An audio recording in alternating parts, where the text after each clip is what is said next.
Meowdy marketing moguls, welcome to MEOWKET Mayhem. I'm Zach, your resident catboy consultant. I work for chess.com as a social media manager, among other things, and I'm an advertising major by trade. Let's take a look at the best of the news for this week. This is the news that doesn't suck. Let's go. Old people, Pog! I think this guy's dead, actually. Fuck him, I don't know about that either. A bunch of freeloaders. Sometimes, that's not why I'm talking about it right now. This guy's name is Ray Oldenburg. Literally Ray Oldenburg, seen here living up to his name. And he writes a book called The Great Good Place, which has one singular good idea in it. And it is simply that there are only 3 places on the planet. There are 3 places on the planet. You got your first place, which is your house.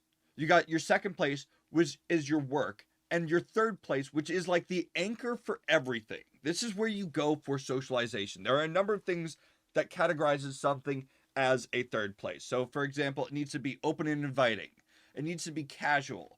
It needs to be convenient. It needs to be unpretentious. It needs to be that there are regulars there, and it needs to be that conversation is the main activity.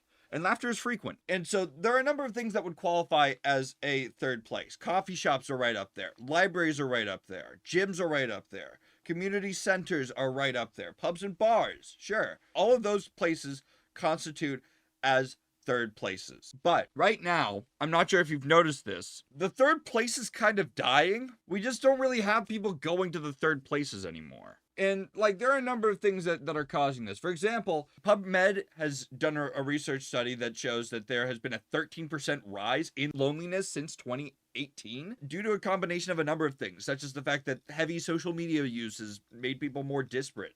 There's been a increased rise in individualism. There is more strain on workplace relationships. We've just become less together as a community, especially people around my age.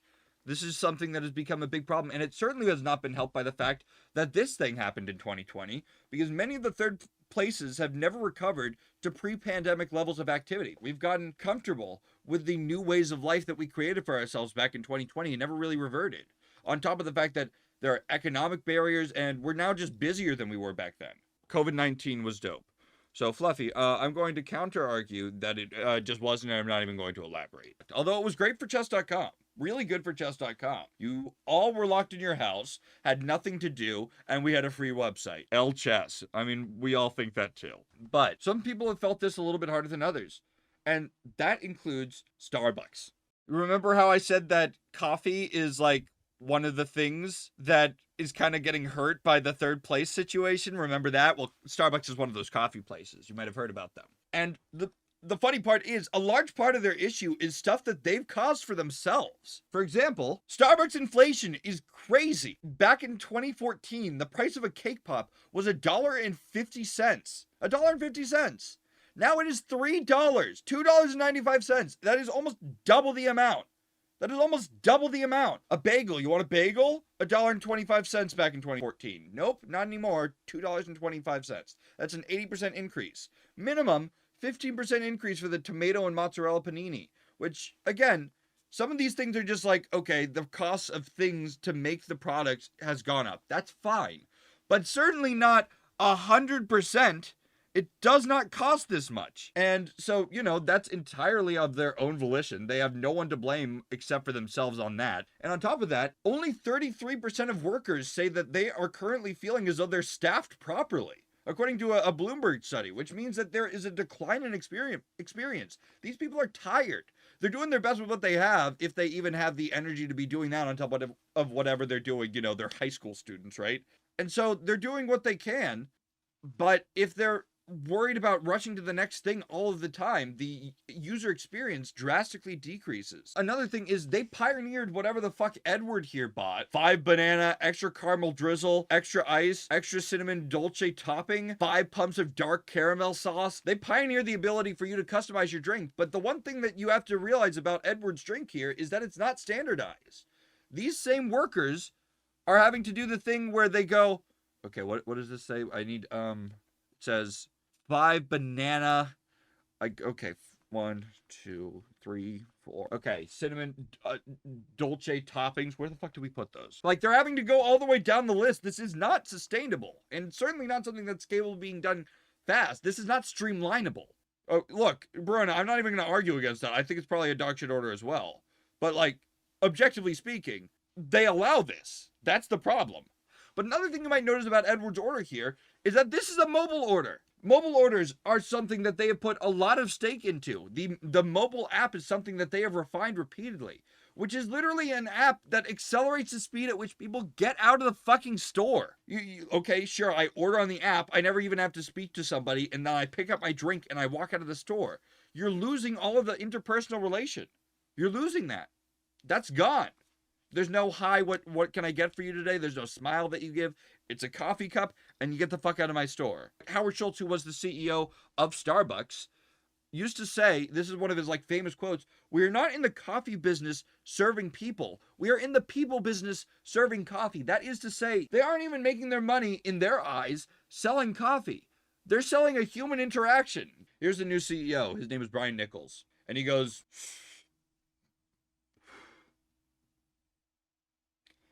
"We gotta be in third place again." He just started this past fall, but there's a reason that being in third place is important, right?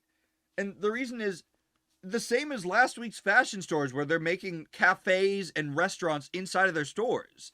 It's a lifestyle. If you associate Starbucks as a lifestyle place where you just kind of go to exist, you're more likely to buy and see it as some place to just be. Also, if you're there for longer periods of time, there's a higher likelihood that you buy something. Here's a true story about me. It's not a particularly fascinating story, but I used to go to Starbucks. I used to go to Starbucks for like sometimes as long as 8 hours in a single day. I would just fucking sit at a table. I would buy nothing. I would buy nothing. I would sit at a table and I would just get my work done. I had my little high school work. I got it done.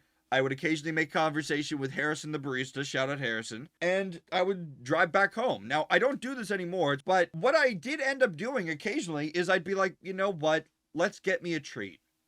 I'm not even a coffee person, let's just get me like a hot chocolate. Let's just give me a hot chocolate, right? Nobody kicked me out, because eventually, because I kept on sitting there, I would buy things. Because it was just I was sitting right there. And I can tell you for a goddamn fact, there's never a time where I would have been like, you know what I'm craving right now? I gotta get one of those fucking shitty sausage egg sandwiches. I gotta get one of those.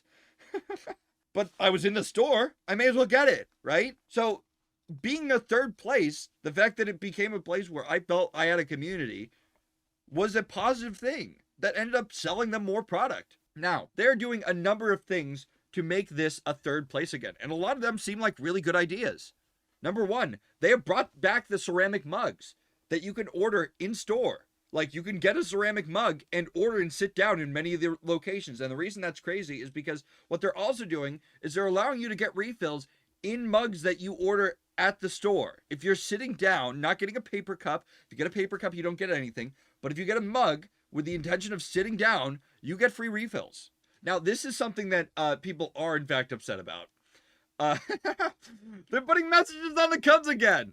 Hooray! This hasn't been happening since 2020. Now, mind you, it is significantly more work for the employees. They never feel like they have anything to say, especially to customers that the only conversation they had was, "Hi, what are you getting?"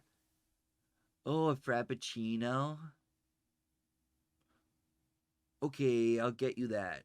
It's like, what the fuck do I write on this? A smiley face? I don't like, earnestly, what the hell do you do if you're the employee, right? Right, shake your yacht for the Rizzler. Are you looking to be unemployed? Have a good day? Sure, I guess. But like, another thing is it devalues when you do get like the special message from a barista where they're like, "Hey, have a good one." Like when it was organic, that was cute. And mind you, people are touch starved. Maybe the smiley face on the side of your cup will actually do something for you, right? Maybe that'll be a net positive for you. But the workers absolutely hate this. Now, one thing that I do think is pog. What do we think of the seating here? Do we like this seating? We don't like this seating? This seating doesn't look good to you? Wooden cuck chairs. Yeah, I feel like that's a pretty apt way of putting things, Z-Man. Make couches great again! Let's fucking go! We're bringing back the couches! Let's fucking go! Oh my god, my ass is going to be buried there. They're bringing back the fucking couches. No more sore asses. We are putting asses in seats and they are staying there for an hour. Porn couch. Raj, is it your just goal to be as upsetting in these as possible? You're like the evil that exists in my channel. They brought back the casting couch, says Starbucks lobbies. And we needed the casting couch. We needed the casting couch. How can Zach enjoy Harrison's company without the casting couch? Save a lot. Save a lot. Babe. What the fuck, man? Again, they're making big money moves to make it so that Starbucks is in third place again. Again, shout out Harrison. I think he's happy now. He wasn't happy then. I hope he's well. Anyhow, so they brought back the casting couch. That's great. They also cut down the menu by 30%. The menu is 30% smaller than it used to be, getting rid of a lot of the fat that nobody was interested in. The drinks that weren't particularly popular just kind of thrown out the window. That's great. It simplifies things for the employees, makes it easier for them. And speaking of employees, we also have it so that a great number of the corporate bloat was also cut out. 1,100 workers were cut from Starbucks corporate, which is a pretty substantial number. But at the same time, they're hiring more employees at a number of the actual locations to make it so that the employees there don't feel as though they're understaffed, so they can get more interpersonal connection done, and make people feel like they're special and seen when they're ordering their food. That's great. So, things are up in the air. We don't know how things will actually end up turning out for Starbucks coffee, but Brian Nichols, the CEO as he stands right now, has been known to turn around companies in the past. There's a good chance that Starbucks has a pretty good boon. Now, I'm not saying that you should ever take anything that I say as a piece of financial advice, but I will say the very first week that I did one of these, my dad invested in one of the stocks that I said was doing well, and he made like $1,000 immediately, like within a week.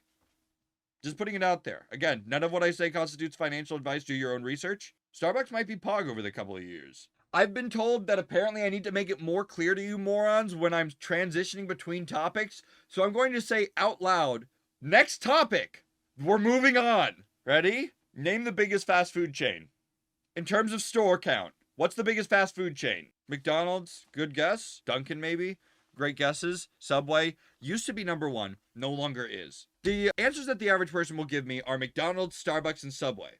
And to be fair, these are fucking everywhere. They're an infestation on the planet, right? Like, they're they're everywhere. Also, shout out, I'm not even sure if you can see it, but these have like the bird spikes to make sure that birds can't land there. But actually, there's a new big boy in the market, and I need to introduce you to them. And their name is Mishwa. Mishwa is an ice cream and boba tea company in China. And holy fucking shit, man. Holy fucking shit, man. I made a graph for you guys. To save a lot's point, back in 2019, Subway was in fact still the largest corporation in terms of store count. They had the largest number, and then they kind of dropped off a cliff slowly because they had a number of their chains shut down. Franchisees were stopping running them, whatever. It's their own thing. McDonald's is now number one. Starbucks has even overtaken Subway. These are really big fucking players. Mishwa. I would like to point something out to you. This is 7,000 stores. This is 46,000 stores. They've increased 39,000 storefronts in 6 fucking years. I don't think you understand the gravity of how batshit insane this graph is. And to be clear, this is in only 11 countries. They are in China, Vietnam, Philippines, Singapore, Thailand, Malaysia, Cambodia, Laos, Japan, Korea, and Australia. Those are the 11 countries. But to be clear, its number 2 competitor, McDonald's, is in 118 to have 4,000 fewer storefronts. Do you have any idea how insane that is? And it still has fewer. The gray ones, by the way, the dark gray ones, are ones that McDonald's used to be in and are no longer in. Shout out Russia. Pog. To be clear, 2019 for Mishwa, we're talking about they're around Dairy Queen level. They're competing for 17th place, and they shoot up to number 1. There are stores in these districts. I don't need to say more or less. There are stores in those districts. And when I say there's a store in those districts, I probably mean like 300 of them. Now, let's go with everybody's favorite classic at McDonald's, right? The cheapest thing on the menu, short of like sauce packets, right? What's the cheapest thing on the menu? Let's go with a McDonald's Sprite. You can get them in any size. All of them cost $1.39. Here's their signature King Cone. Perhaps you aren't familiar with the Chinese market right now. This is 31 cents. What? You can buy something for under $1? Fuck it. You can buy 3 of these for under $1? That's unbelievable. Fast food restaurants have always run on razor thin margins, right? But holy shit, man. You're telling me you're capable of making this? And a large part of this is the fact that Mishwa largely owns the chain that makes all their shit. They own the people who do the dairy. They own the people who make the cones. They own the people who make the plastic. They have pretty much everything that is being produced in-house, which makes things cheaper overall. But still, holy fuck, 31 cents? You want the same thing at McDonald's? Let's talk $3.29. Fuck you. And you might be like, okay, cool. I don't know what China's profit margins happen to be right now. Sure. And so I'm actually going to give you something that's a little bit more familiar. This is in Australia. This is Australia's menu. $2 Australian to be able to get the signature King Cone. That is equivalent to $1.50. Going back, that's 50% of the price. There are 2 main things that Mishwa has been doing that might actually be indicative of where other fast food restaurants start to go, seeing this. And the fun part about it is literally the inverse of the 3rd place idea. You'll notice that in this picture, there is no seating. Go up to the stand, order your signature King Cone ice cream, get the fuck off of my property. Pori, you have the entire fucking stream been asking me to try Runza. I have seen it each time and ignored the comment. We are not talking about what fast foods I need to eat right now. I'm telling you guys about a product. I appreciate your passion for Runza. Maybe it's fire. If I see one, I'll try it, sure. But I'm not talking about which things I need to try. Anyhow, everything is as cheap as possible. And another thing about these restaurants is they target specifically areas with lower incomes. They need a quick fucking treat. Give it to me for 31 fucking cents. I can afford it. And again, because they operate on razor thin margins, as I mentioned earlier, the way that you actually make profit as a fast food company is by having volume. So it doesn't matter that these things are being sold for so little. It's the fact that they are making even a fraction of a cent each time. If we sell enough of them, we'll be well in the green. And I should note, the revenue is also listed here. They are not the most profitable fast food company. These are, by store count, the biggest. Now, don't get me wrong, $13.6 billion, which is what they're making, I believe, is not anything to scoff at, right? But number 2, McDonald's, is at $23 billion, and I believe Starbucks is at $32 billion. Now, that number is bound to go up as they continue to find more places to expand. The more sales you get, the bigger it goes. But it is not literally the most profitable. What about the quality? Who the fuck cares? You're getting something for 31 cents. I can sell you my poop for 1 cent. No, you couldn't. Because there is no desire for poop. There is no poop market. Raj will eat it, though. So they're doing 2 things. They're targeting lower income areas where people are just looking for a quick treat. I mean, like, look at the surrounding things. We got like a I don't know what the fuck this says. I don't know what the fuck this storefront is. But it doesn't look like a high quality thing. This looks like they have, I guess, fruits on the side here. Here's a big colorful, they have a little snow cone guy. Charming. Aw. Give me my fucking ice cream. Get in, get out. Whether this will end up truly taking over the globe, only something we can see in the future, as with almost every story I share, right? But don't be surprised if you start seeing this mascot within the next 10 years in the place that you live. Yes, the place that you live. I know that a large number of my chat is not from the US and from literally all over the globe. There's a good chance you start seeing this logo in more and more places. Their mascot is cute. What isn't cute, however, this song plays 24/7 in their store.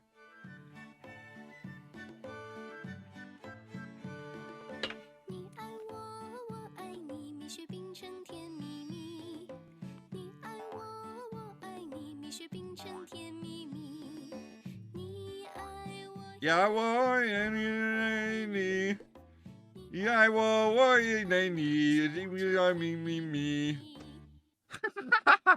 worked in Mishwa for 2 months. The song is killing me.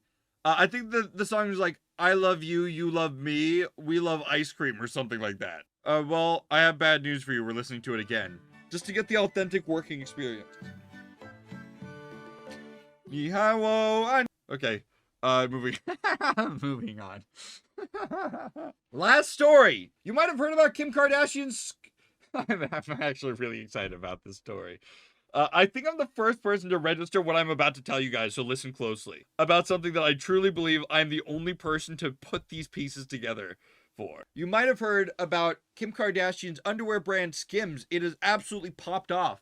And when I say popped off, I mean it is a $4 billion juggernaut, which is saying something, especially because they were founded in 2019. They were only founded in 2019, and yet they are already worth $4 billion. If you're looking to grow bigger, what do? Start making new shit. We got a swimwear line. Sure, well, who the fuck cares? We're gonna put some. We have a swimwear line. Great. We have a swimwear line. But we need to promote this. And how do we go about doing this? The ad agency tasked with promoting this is this woman. Her name is Amy Kuehl. And Amy Kuehl is self-described on her LinkedIn page the ex-guardian of Macy's Thanksgiving Day Parade. Literally the person who stood at the front of the Thanksgiving Day Parade for like over a decade. If you're unfamiliar with what the Macy's Thanksgiving Day Parade is, it's a parade that happens in New York for the American tradition of Thanksgiving, where we have big, gigantic balloons like this bluey one seen here, where they walk just down the street for like 3 hours.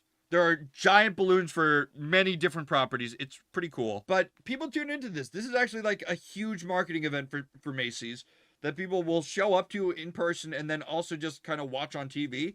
And it's kind of fun to see like the little people going down. You know, each of these balloons has like 500 people manning them, right? But when I say that she's been working on this shit for a while, this is a balloon that she worked on in 2002, the year I was born. And so when tasked with promoting the new Skims product, Amy Kuehl goes,